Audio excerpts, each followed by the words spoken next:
Irmãos, a nossa mocidade, ela é muito ativa e com isso eles estão assim muito bem instruídos, mas ao mesmo tempo famintos, não é? Nós comentamos outro dia aí que as próprias jovens, as moças, elas queriam um pouco mais de iniciativa dos moços, assim, para que houvesse assim um pouquinho mais de casamentos, né?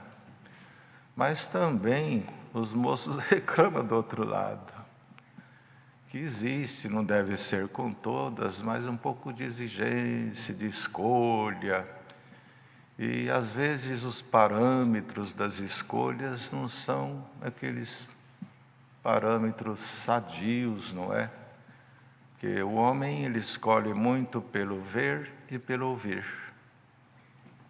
Então, nós somos assim, enxergamos e ouvimos e depois dentro da gente a gente tira a conclusão e define, procura decidir aquilo que julgamos ser o melhor e o mais correto. Mas assim, num breve relato, a gente percebe assim, que às vezes falta a maturidade para entender o que é casar-se. E a gente esquece também que o casamento no meio da obra de Deus, ele está inserido no plano de salvação. Então, por exemplo, eu compro uma casa, depois se eu não gostar do lugar ou da casa, e eu tiver condição, ou eu posso vender e procurar no outro lugar. Bom, pintou a casa, cansou da cor, quem tem um dinheirinho troca a cor, né? Na minha casa, todas as viagens que eu fazia, quando chegava lá da Grécia, a impressão que a mobília da minha casa era nova e do quarto também. Mas não era. A poltrona daqui ia para lá, de lá vinha para cá, o outro ia para cá. Aí a minha esposa arrancava a cortina, pintava de outra cor, mudava, punha um negocinho aqui, punha no mesmo lugar. E a gente chegava lá, era a mesma mobília, mas cansou. Se chegasse de viagem, fosse deitar, capaz de deitar no chão, porque a cama tinha mudado de lugar. O guarda-roupa também e assim por diante. Mas quem tem um pouquinho mais de condição, ele já troca, já pinta. Tem gente que troca mobília, ou não gosta da cor do carro, já não quero mais esse carro, não é? E assim, mas o casamento não. O objetivo do casamento é a constituição de família, e toda vez que isso retrocede e não dá certo, fica sequelas muitas vezes irreparáveis. Por isso que ainda acho que ontem, essa semana, conversando com alguma mocinha, falei, a gente precisa esperar um pouquinho, não é conhece hoje e busca a palavra. Você procurar um pouquinho conhecer a mercadoria, não é? Homem chega no mercado, né, Alex? Vou falar de mim, não vejo a hora de sair, eu nem entrei. E pega e põe. Mas a mulher não, a mulher chega lá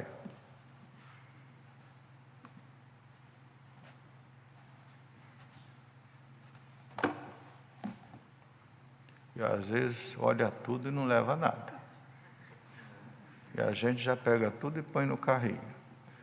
Mas o casamento, além da oração que o jovem, a jovem, deve fazer para alcançar esse santo objetivo, que dele vai depender também a continuidade da obra de Deus, porque de um casalzinho bom, o moço com o pezinho no chão, responsável, de uma moça também, de um bom equilíbrio, de uma postura irreparável, é desta gente toda que vai nascendo a continuidade da obra de Deus.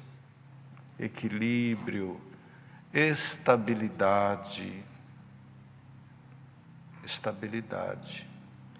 Porque o instável, tudo que ele começa, ele não termina. Vai ficando pelo caminho. Um tanto de coisas iniciadas, mas concluída nenhuma. E sabe-se que materialmente, quando se emprega muita coisa para começar e não termina, tudo que a gente empregou a gente perde, vai ficando para trás. E com isso a gente não avança. Então, precisa de uma constante oração de todo jovem, de toda a moça também que está orando para que Deus lhe prepare, mas não só isso. Deus deu outro dia, acho que foi um conselho para o irmão Salvador, que antes de qualquer ação, a gente precisaria conhecer o porquê dessa ação. O que está dentro de mim? O que está me levando a fazer isso ou aquilo? Porque se eu pensar desse jeito, muita coisa eu não faria. Porque eu identifico o porquê daquilo que quero fazer. E nem sempre é bom. Então, tudo é oração. A gente não tem como criar casamento para os outros. Tem um risco muito grande isso. Porque depende de afeto, de sentimento, de consenso, de uma convergência de objetivos. E quem pode sentir isso é somente os dois que se interessam um pelo outro. E não é só isso. Passar, já que andam junto, vão na faculdade juntos, estão sempre na mesma igreja, mas de vez em quando conversando e tentando perceber o que é que aquele por quem você nutre sentimento, o que é que ele pensa da graça. Fala de doutrina, de ensinamento, de salvação, e vai vendo qual que é a estrutura, para ver se tira um pouco de coisas, para formar uma base que te dá pelo menos um indicador, mas com muita oração. As pessoas são boas até quando deixam de ser. E hoje há, não é, irmãos, pelo mundo afora, lares que patrão, ele não chora pelo patrão, que o patrão é bom, o chefe é uma pessoa boa, no trabalho vai bem, mas em casa sofre. Mas sofre com quem? Com a pessoa que ama ou que é amada, ou a pessoa de dentro do teto, debaixo do teto. É ali que está a pedrinha. Então, os jovens todos se põem em oração, busca de Deus, mas sem entrar em desespero, sem entrar em... a gente sabe que o sonho dos nossos jovens não é como lá fora, que se entregam aos prazeres, aqui não. Se preserva e ora e busca na preparação de Deus que Ele traga junto de si o seu par. Perfeito ninguém é, mas é só Deus para nos ajudar nessa definição de encontrar a outra vidinha com quem haveremos de formar uma nova família. Mas eu primeiro preciso me conhecer quem eu sou. Nenhuma moça, nenhum moço faria um pedido ou teria um desejo dentro de si de casar com quem é desleixado, não se preocupa com nada, de um caráter ruim. Ninguém faria isso. A gente não faria isso na escolha de alguém para a gente. Mas o que eu sou para esse alguém que me escolhe? Eu quero o melhor, mas quem sou eu? Irmãos, se a gente pegar um sulfite e for escrever aquilo que eu acho de mim mesmo, os pontos negativos, o sulfite vai ficar grande demais, eu não vou encontrar nada para escrever de mim negativamente. Em tudo eu sou melhor, sou bom, eu não tenho defeito, eu sou inteligente, eu sou tranquilo, eu sou equilibrado. Agora, dá o sulfite para alguém escrever sobre a gente, para vocês verem. Ele vai falar, tem mais folha? Tem mais um papelzinho aí? A caneta acabou, você tem mais outra? Porque a gente não consegue enxergar a gente mesmo. Mas se a gente procurar pureza, para ver o que eu tenho, se não aquilo que eu tenho, Eu até poderei ter uma pessoa nobre do meu lado, mas eu posso estragar a vida dela e a minha, dependendo daquilo que eu carrego, costumes, pessoa violenta, áspera, briguenta, ciumenta, tudo conta, né? E outras coisas, preguiça, pessoa que não tem iniciativa. Tem pessoas que torturam a outra olhando, sem ter palavra agressiva, sem ter voz alta. É ali, ó. Então o casamento precisa de oração e a gente entender o que aquilo representa, sim, no todo, envolve o plano de salvação, porque dando certo, fica muito bom, fica muito mais fácil para a gente avançar. Quando isso dá errado, por isso que tem muito pedido de oração nas igrejas. E vai ver a esposinha, está lá o risquinho, é o maridinho dela, ou a esposinha dele. E a gente não deveria fazer sofrer a pessoa que está do nosso lado, que de uma forma voluntária nós optamos, sentimos e oramos e despedimos para casar-se com ela ou com ele e depois a gente torná-lo ou torná-la infeliz e chorosa para o resto da vida. Então vamos orar para que Deus abençoe. A gente não tem um modelo certo, não tem um manual, mas nós ouvimos a palavra. Se houver sinceridade, pureza, temor de Deus, aí a gente faz as coisas mais certas e teremos famílias mais saudáveis. E as crianças também, desde cedo, desde cedinho também. Tem menininhos já muito nervosinho desde cedo, bravo, mente para o paizinho, para a mãe. E desde cedo, agora é o momento de vocês fazer oração para o papai, para a mamãe, se for ofendido na escola, não ofender ninguém. Tem meninos e meninas que o pai paga até caro para estudar, mas ele não valoriza. E outros, a maioria, estuda na escola pública, que também não tem nenhum problema. Nós temos hoje jovens que vieram das escolas públicas e ocupam lugares nobres na sociedade, nas empresas, nos governos. Então, desde cedo, os meninos, às vezes o paizinho tem poucas posses, não pode, às vezes não tem nenhuma casa, é um ano numa casinha, 2 na outra, 6 meses na outra.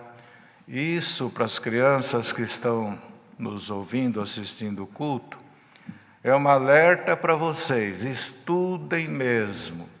Vocês estudando, daqui uns tempos, quando vocês chegarem a ser moços, vocês vão começar a trabalhar, já vai fazer faculdade, a faculdade traz um emprego melhor, já começa a entrar um dinheirinho melhor. E aquilo que o papai não tinha para dar, vocês vão ter para dar para os pais, para vocês, para suas famílias e assim por diante. Senão, e a gente até comenta o seguinte, que a gente que não tivemos muitas posses e não tem nenhum problema nenhum, o nosso dever de aplicação tem que ser maior ainda. Senão a gente fica no que é a vida inteira. Mesmo jeitinho. Bem, vamos parar por aqui. E a mocidade toda, a irmandade que está ouvindo, os irmãos não esqueçam, Deus está fazendo uma obra muito maravilhosa. Na Vila Ré mesmo, chega alimentos, e quando a gente pensa que está terminando, aí Deus prepara tudo de novo.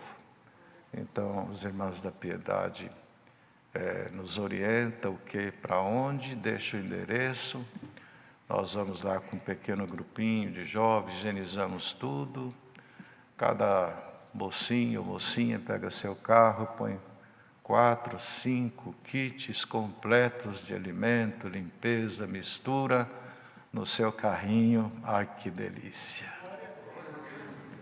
E um sai para cá, outro sai para lá, outro sai para cá, outro sai para lá. Eu chego até assim. Um dia desse, um chegou lá, estava lá no meio dos alimentos, ele fez até assim.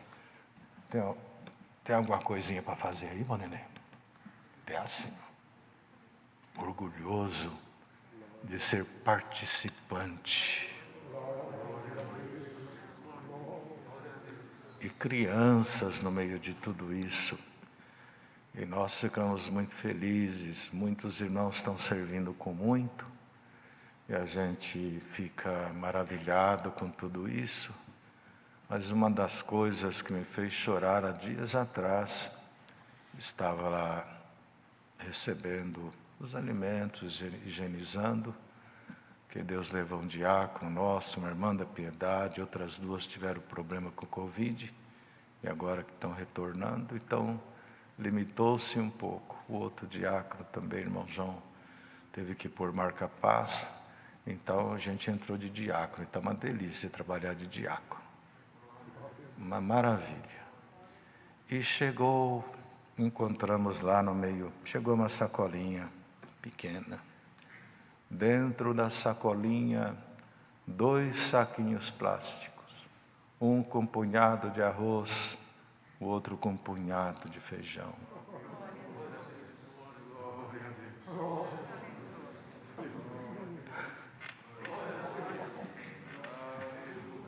Em outras palavras, é o que eu tenho, é o que eu posso.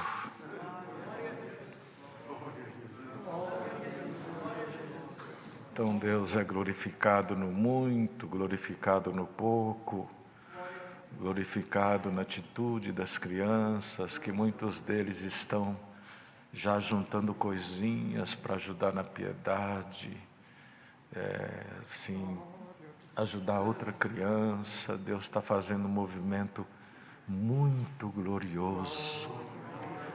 Ele, na verdade, pôs um tapume em volta da obra. Deus mandou uma palavra no início de tudo isso. Estamos em manutenção interna.